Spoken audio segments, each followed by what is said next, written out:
नमस्कार, स्वागत है आपका हमारे चैनल में। और लगातार करीब 2 दशक के बाद एक सरकार उत्तर प्रदेश में रिपीट हुई है। विधानसभा 2022 के चुनाव में मुख्यमंत्री योगी आदित्यनाथ के नेतृत्व में भाजपा ने अपनी सरकार उत्तर प्रदेश में बनाई, जिसके बाद से जो योगी सरकार है वो लगातार एक्शन के मोड में है और जो आपराधिक कार्रवाई जिन्होंने की है उनके खिलाफ उनका बुलडोजर एक्शन जो है वो लगातार जारी है। और अपराधियों के घर में जिस तरीके से उन्होंने अवैध संपत्ति बनाई हुई थी उन पर बुलडोजर चलवाने का काम लगातार जारी है। ऐसे में ये खबर अब सामने आ रही है कि एक व्यक्ति ने खुद योगी सरकार को अर्जी दाखिल की है कि उसका जो घर है वो अवैध तरीके से बना है, तो कृपया इस पर बुलडोजर चलवा दीजिए। हम आपको बताते हैं कि ये खबर क्या है और क्यों उस व्यक्ति ने योगी सरकार को ये अर्जी दाखिल की है कि उसका घर ढहा दिया जाए क्योंकि उसे अवैध तरीके से बनाया गया है। आपको बता दें कि अंग्रेजी समाचार वेबसाइट टाइम्स ऑफ इंडिया के मुताबिक एक रिपोर्ट है जिसमें कि रामपुर जिले के 40 वर्षीय व्यक्ति का घर सूखे तालाब और कब्रिस्तान पर बनाया गया है। शुरुआती जांच में एहसान मियां नामक व्यक्ति का दावा सही साबित हुआ है। एहसान मियां ने बताया कि करीब हम 2 पीढ़ियों से इसी घर में रह रहे हैं। मैंने हाल ही में पाया कि जो हमारा घर है वो वक्फ और सरकारी संपत्ति पर बना है, वो भी अवैध तरीके से। उन्होंने आगे कहा कि मैंने घर को ध्वस्त करने के लिए योगी सरकार को अर्जी दाखिल की है और एसडीएम अशोक चौधरी से इस घर को ध्वस्त करने की अपील भी की है।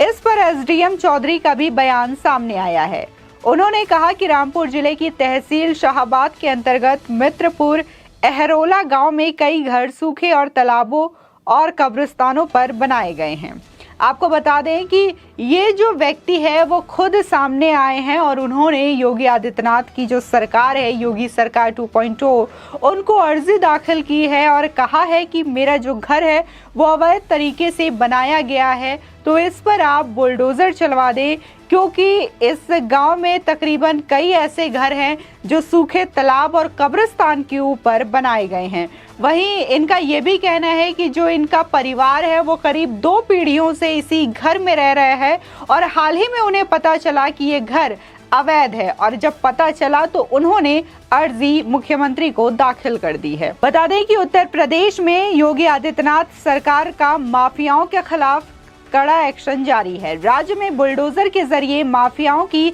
अवैध संपत्ति को गिराया जा रहा है और राज्य सरकार के निशाने पर अभी 50 माफिया हैं। राज्य सरकार ने इसकी लिस्ट तैयार की है। राज्य के अपर मुख्य सचिव कानून व्यवस्था अवनीश अवस्थी ने कहा है कि राज्य में माफिया के खिलाफ गैंगस्टर एक्ट के तहत कार्रवाई जारी रहेगी। उन्होंने कहा कि सीएम के निर्देश दिया है कि निर्दोष और कमजोर के खिलाफ कार्रवाई नहीं की जाएगी। अवस्थी ने आगे ये भी कहा कि माफियाओं के खिलाफ बुलडोजर कार्रवाई जारी रहेगी और इसके लिए राज्य सरकार 50 माफियाओं पर नजर रखेगी, जबकि पहले इसकी संख्या 25 थी। गौर करने वाली बात यह है कि राज्य में फिर से सीएम बनने के बाद योगी आदित्यनाथ ने माफियाओं के खिलाफ एक्शन लेने के लिए गृह विभाग को निर्देश दिए हैं। वहीं राज्य में पूर्व की योगी आदित्यनाथ सरकार में भी माफियाओं के खिलाफ एक्शन लिया गया था। राज्य में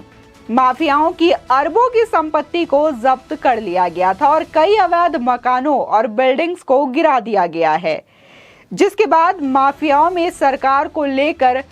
खौफ है। जानकारी के मुताबिक पूर्व की योगी सरकार का बुलडोजर राज्य के 25 माफियाओं पर चला और सरकार ने इन माफियाओं से करीब 1500 करोड़ से अधिक की संपत्ति को जब्त किया था। आपको बता दें कि योगी सरकार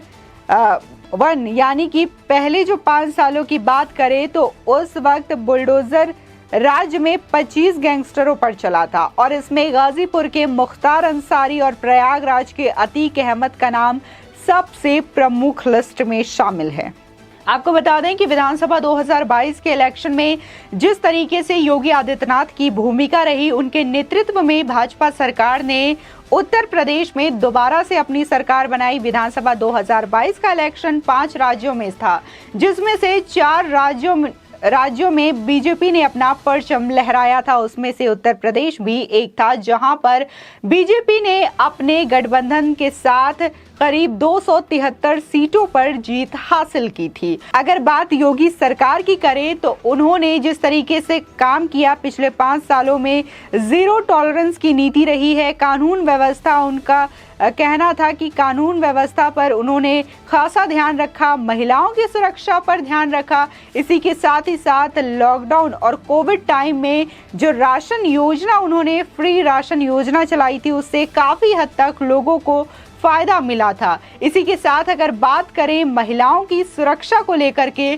तो उसका भी खासा ध्यान रखा गया था और राज्य में एंटी रोमियो स्क्वाड भी चलाया गया, जिससे कि जो स्कूल के बाहर या कॉलेज के बाहर जो लड़के होते हैं लड़कियों के साथ छेड़खानी करते हैं, तो इस पर भी योगी सरकार ने कड़ा रुख अख्तियार किया और मिशन शक्ति के तहत एक बार फिर से इस योजना को योगी सरकार 2.0 में लागू किया गया। योगी सरकार की जो पहचान है इस वक्त योगी सरकार के साथ ही साथ बुलडोजर बाबा के रूप में भी की जा रही है, क्योंकि ये देखा जा रहा है कि जहां पर अवैध संपत्ति है उसको जब्त करने के लिए, उसको ध्वस्त करने के लिए वहां पे बुलडोजर की कार्रवाई की जा रही है और जितने भी माफिया हैं, जितने भी आपराधिक जो कार्य करते हैं, उनके खिलाफ बुलडोजर की प्रक्रिया शुरू है और लगातार अपराधियों पर नकेल कसने के लिए उनका ये जो बुलडोजर कार्रवाई का सिलसिला है वो निरंतर जारी है